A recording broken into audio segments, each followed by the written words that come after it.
ഉടനെ പറഞ്ഞു, എന്റെ മകനെയൊന്ന് ഹയാത്താക്കി തന്ന് എന്റെ കൂടെ ഒന്ന് ജീവിച്ചു കാണിക്കാമോ? ഖാജാ തങ്ങൾ പറഞ്ഞു, ഉമ്മ മുഈനുദ്ദീൻ നിന്നോട് എണീക്കാൻ പറഞ്ഞിട്ടുണ്ടെന്ന് പറയണം. അല്ലാഹുവിന്റെ ഇദ്നുകൊണ്ട് നിങ്ങളെ മകൻ എണീക്കുമെന്ന് പറഞ്ഞപ്പോൾ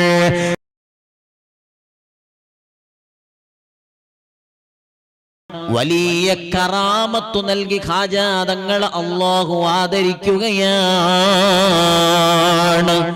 ഖാജാ തങ്ങൾ അല്ലാഹു ആദരിച്ചു. ആ സമയത്താണ് മഹാനവറുകളുടെ സമീപത്തേക്ക് ആളുകൾ പരാതി പറഞ്ഞു വരും. എല്ലാ പരാതികൾക്കും മഹാനവറുകളുടെ ഒരൊറ്റ പ്രഖ്യാപനമാണ്. ആ പ്രഖ്യാപനം അടുത്ത ദിവസം എത്തുമ്പോഴേക്കും പുലരാറാണ് പതിവ്.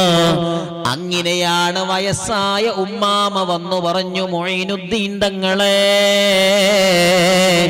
ഞാനിതാ പടുകിളവിയായിരിക്കുകയാണ്. എനിക്ക് ഭർത്താവോ മറ്റു ആശ്രിതരോ ഇല്ല. ആകെയുള്ളത് എനിക്ക് എന്റെ പ്രിയപ്പെട്ട മോനാണ്.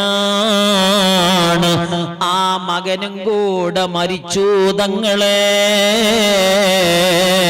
ഖാജാ തങ്ങൾ ചോദിച്ചു, ഉമ്മ നിങ്ങൾക്ക് എന്താ വേണ്ടത്?